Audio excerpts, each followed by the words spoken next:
Hacer un ranking de casas modernistas en Barcelona no es fácil, pero aquí va mi lista, porque siempre que vienen personas a la ciudad surgen las mismas preguntas. ¿Por cuál casa empezar? ¿Cuál es la mejor? ¿Cuál es la peor? ¿Si vale la pena pagar la entrada?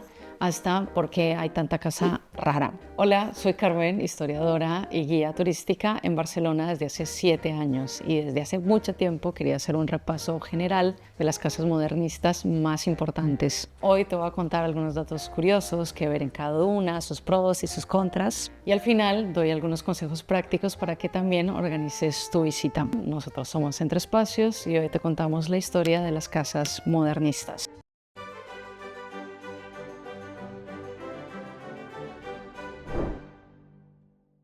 Antes de empezar, voy a explicar brevemente qué es esto del modernismo. Entender de dónde surge este estilo ayuda a disfrutar mucho más los edificios. Si prefieres ir directamente a la lista, este es el minuto, o si no, pues puedes ir a este, donde respondo algunas preguntas más frecuentes. Entonces, primero, ¿qué es el modernismo? El modernismo es un fenómeno europeo, aunque con distintos nombres según el país. El más conocido es el francés, el Art Nouveau, que muchos asocian a las bocas del metro de París o a estos carteles icónicos como el de Chat Noir. El nombre ya lo dice todo, significa literalmente arte nuevo. Su intención era romper con lo anterior y crear un lenguaje contemporáneo para una sociedad que se estaba transformando por la revolución industrial. Por eso, en vez de repetir los modelos rígidos del pasado, los modernistas utilizaron formas mucho más orgánicas, fluidas, inspiradas en la naturaleza. De ahí pues esta obsesión que tenían con la línea curva. Pero el Art Nouveau no se define solamente por su estética ondulante. Sus artistas buscaban inspiración en el mundo de la naturaleza, flores, hojas, insectos, para crear un arte que pareciera vivo y en movimiento. Y además compartían una idea revolucionaria, pensaban que no debían haber fronteras entre las artes. Esta ambición de arte total, que es mi rasgo favorito, implicaba que la arquitectura, la decoración, el mobiliario y hasta los objetos más pequeños formaban parte de un mismo conjunto. Vidrieras, mosaicos, lámparas, muebles, incluso los pomos de las puertas estaban concebidos como parte de la obra. Si traducimos Art Nouveau al español, obtenemos modernismo. Hubo modernismo en toda España, pero Barcelona se convirtió en su capital, tanto por la cantidad de ejemplos como por su mayor exponente, que es Antoni Gaudí. A grandes rasgos, el modernismo comparte las mismas bases que en el resto de Europa, pero, y este es un último detalle, aquí tiene un matiz propio, y es que encontramos un fuerte componente historicista. Es decir, que muchos de estos edificios parecen como antiguos, y esto puede sonar un poco contradictorio porque es un estilo que quiere crear algo nuevo, moderno. Entonces, ¿por qué aparecen tantos elementos de estilos pasados? El modernismo se desarrolla principalmente a finales del siglo XIX, un momento en que Cataluña vivía un movimiento cultural muy importante llamado la Renaixença, que buscaba recuperar la lengua, la literatura y la identidad catalana. En este contexto, el pasado medieval, sobre todo el gótico, se consideraba como una especie de era dorada, una época en que Cataluña pues, había tenido mucho peso económico, político y cultural. Por eso, muchos arquitectos modernistas miraron hacia ese pasado, no para copiarlo ni reproducirlo literalmente, sino para reinterpretarlo con este lenguaje nuevo. Querían demostrar que Cataluña podía ser moderna y vanguardista sin perder sus raíces. Pero bueno, ya con este contexto, vamos a empezar con la lista de casas modernistas. Lamentablemente voy a dejar afuera palacios, hospitales, fábricas, que parece ser que Barcelona en una época era toda modernista, pero nos vamos a quedar solo con las casas construidas principalmente a finales del siglo XIX por la burguesía de la ciudad. Los burgueses, que eran, por decirlo así, claro y directo, los nuevos ricos del barrio, comerciantes e industriales que habían hecho pues una gran fortuna, pero no tenían pues los apellidos y el linaje, la nobleza, y esto era aparentemente un drama. Por eso encargaron todas estas construcciones que no eran solamente viviendas, sino que eran un símbolo de su estatus y su nueva posición social. Fue la forma que encontraron de presentarse en sociedad, y esto tampoco es que nos deba parecer muy raro porque nosotros hacemos lo mismo, solamente que nosotros utilizamos las redes sociales.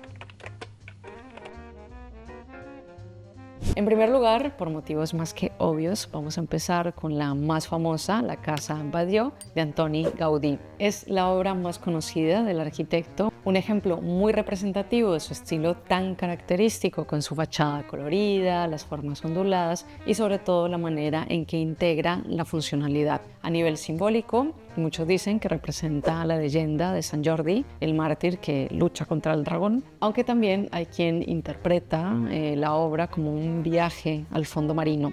Y yo creo que para un primer acercamiento a Gaudí, pues está bien, es una casa que se defiende sola, no hace falta que te interese ni la arquitectura ni saber quién era Gaudí para disfrutarla. Además, la museografía se la han trabajado muchísimo, tiene pues un montón de recursos tecnológicos, se han creado pues una visita realmente entretenida que puede disfrutar cualquier persona. Para un primer acercamiento, lo más lógico sería pues empezar con esta casa. Y hablando de lo lógico, y ya que llegaste a este punto del video, recuerda que puedes apoyar el proyecto de Entre Espacios con una donación puntual o mensual en este enlace. Que si esto de donar dinero te parece muy de burgués de finales del siglo XIX, pero igual te gusta el contenido y lo que hacemos aquí, siempre puedes dejar un like, un comentario, compartir este video con cualquier persona. Y lo del comentario es que comentes cualquier cosa. Deja un emoji, por ejemplo, o un hola, ¿qué tal? ¿Cómo estás? Seguimos con el video. Pasamos a la segunda más famosa, la Casa Milà, más conocida como La Pedrera. Una obra que mucha gente viene a ver, se toma la foto, a la gente pues le encanta, a pesar de que en su época fue motivo de muchas burlas. Su mismo nombre es un apodo despectivo, a los vecinos les parecía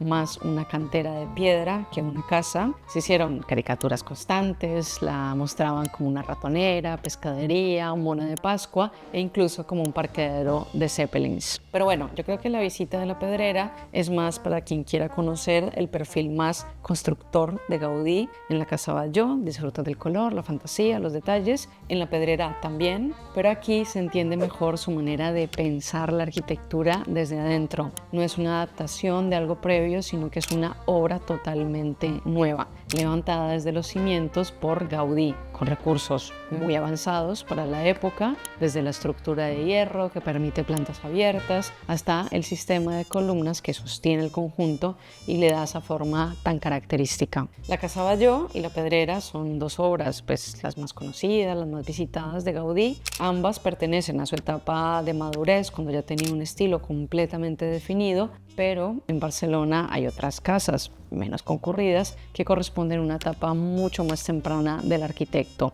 Primero, la Casa Vicens, que es una casa muy bonita. Recorrerla pues es una experiencia realmente agradable, llena de naturaleza, exuberante, inspirada en jardines y plantas, con cada detalle trabajado de forma artesanal, azulejos, rejas y acabados. Además, siendo totalmente sincera, es un lugar increíble para hacerse fotos, que uno se vuelve realmente loco con todo el color, las formas y texturas. Pero más allá de lo estético, lo importante es que aquí se ve un Gaudí buscando pues como un lenguaje propio.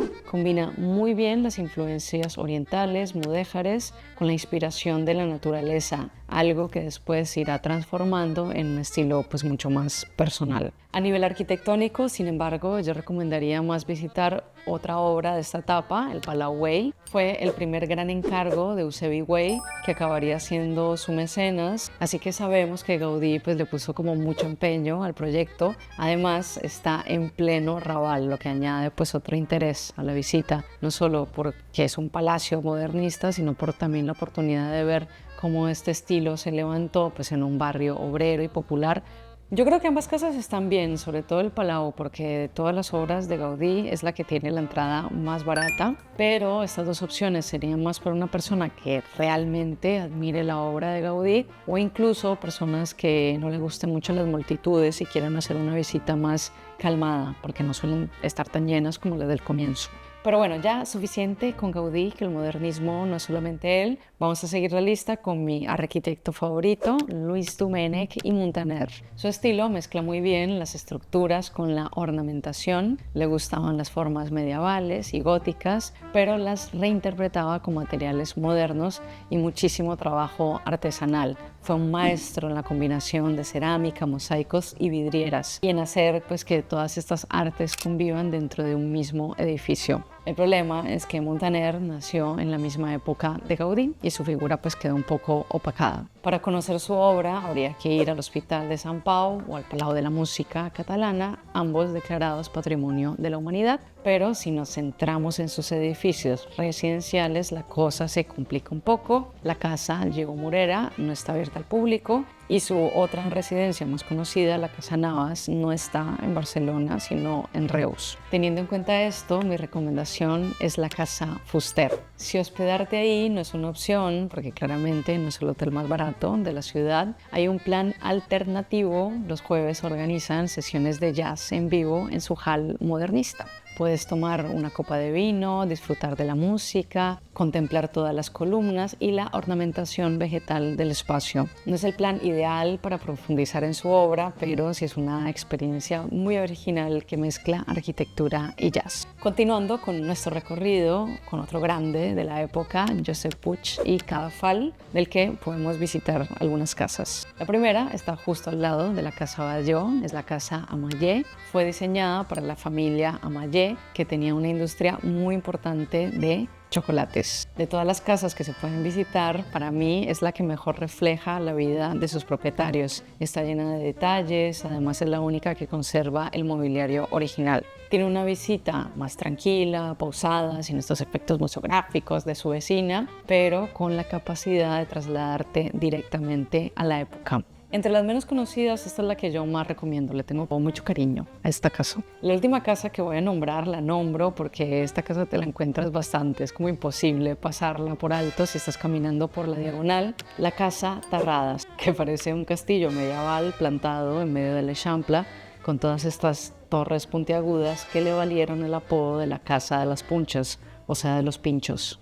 La familia Terradas la encargó a comienzos del siglo XX y lo curioso es que en realidad está hecha de 3 casas diferentes, una para cada hermana, unificadas en un único edificio monumental. Su fachada está cargada de símbolos, mosaicos, esculturas y referencias a la leyenda de San Jordi, que bueno, ya vieron que es un tema que se repite en el modernismo. Y bueno, lamentablemente esta casa tampoco se puede visitar, pero la quise incluir en la lista porque es una que probablemente veas o hayas visto, porque bueno, es como muy reconocible dentro del paisaje urbano de Barcelona. Pero bueno, voy a finalizar respondiendo unas preguntas más prácticas.